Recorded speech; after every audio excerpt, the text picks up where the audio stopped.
Adapun alhamdulillahirabbil alamin, assalatu wassalamu ala asrafil anbiya'il mursalin wa ala alihi washabbihi ajmain. Qala subhanaka la ilma lana illa ma 'allamtana innaka antas samiul alim. Alhamdulillah, segala puji bagi Allah yang telah memberikan kita karunia berupa nikmat dan kesempatan kita dapat menjelaskan atau memaparkan. Saya akan memaparkan tentang suatu materi, yaitu ulumul hadis. Yang akan saya paparkan ini yang dinaungi oleh atau dosen penampu, yaitu Ibu Emilia M. Hum.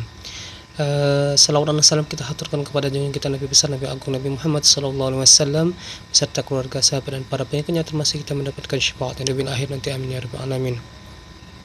Adapun saya akan menjelaskan hadis dhaif dan sebab kecacatannya. Adapun di sini pengertian hadis dhaif. Pengertian hadis dhaif adalah hadis yang lemah atau yang tidak kuat di dalam atau riwayatan hadisnya. Sedangkan atau menurut istilah para ulama berpendapat ada tiga pengertian, yaitu tiga ini berkaitan dengan salah satu syaratnya, yaitu tidak terpenuhi atau dalam arti tidak sahih dan hasan.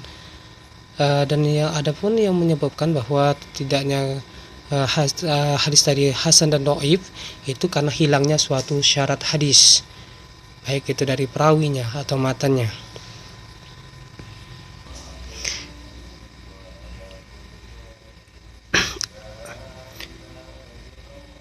Adapun kecacatan dalam suatu hadis dhaif itu berkaitan yaitu berkaitan dengan keadilan dan kedobitan seorang perawi. Adapun hadis dhaif berdasarkan keadilan dan atau kedobitan tadi ada terbagi menjadi 4, yaitu hadis maudhu. Hadis maudhu yaitu hadis yang seorang periwayatnya berdusta dan mensandarkan hadisnya tadi kepada Rasulullah SAW. Jadi dia itu hadis yang dibuat atau perawi, tapi dia langsung menyentuhkan kepada bersandar kepada Rasulullah.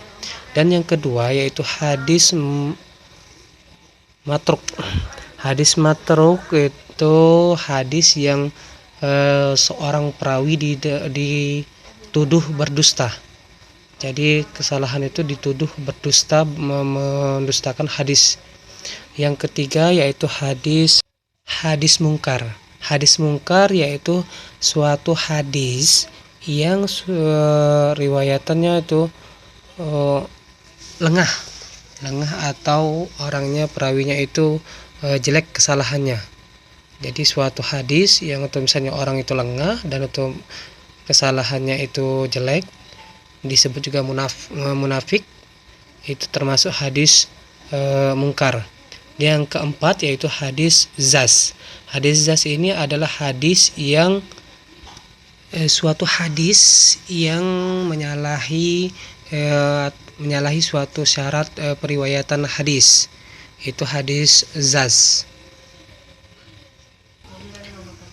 Adapun yang kedua yaitu hadis berdasarkan gugur seorang perawinya.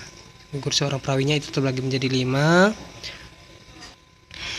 Adapun yang kelima tadi yaitu yang pertama itu hadis mu'allaq. Hadis mu'allaq, yang kedua itu hadis modal, yang ketiga itu hadis mursal, yang keempat itu hadis munqati, yang kelima yaitu hadis mudalas. Ini pun yang termasuk di dalam atau suatu keguguran seorang perawi, ada 5.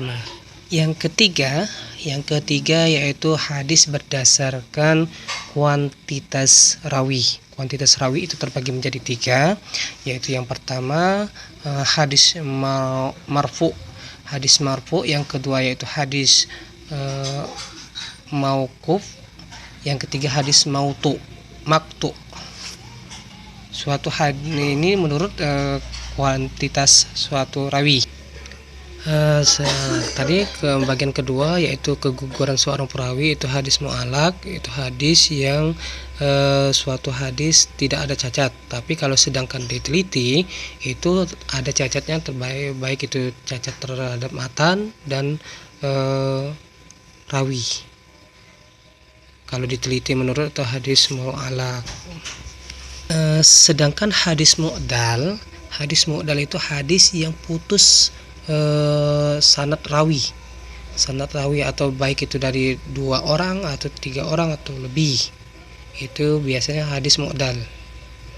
Sedangkan hadis mursal itu sama kayak seperti hadis mu'dal, dia tergugur atau seorang perawi dari tabi'in besar maupun tabi'in kecil.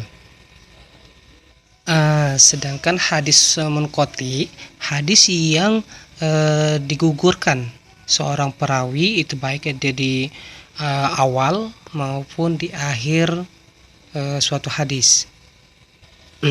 Kalau sedangkan hadis mudalas itu hadis yang dikira-kirakan. Hadis yang dikira-kirakan itu seperti misalnya hadis ini tidak bernoda atau tidak mempunyai kesalahan. Itu suatu hadis yang termasuk dalam hadis mudalas. Oke, itu saja kesimpulan saya pada hari ini. Saya membahas tentang hadis dhaif dan sebab kecacatannya.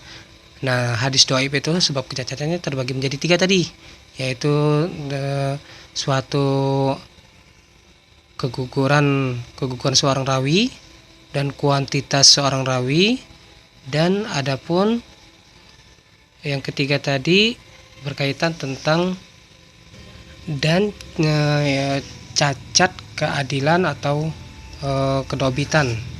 Jadi ketiga tadi itu dibahas dalam makalah hadis dhaif. Oke, terima kasih. Saya Heri, wabillahi taufiq wal hidayah. Wassalamualaikum warahmatullahi wabarakatuh.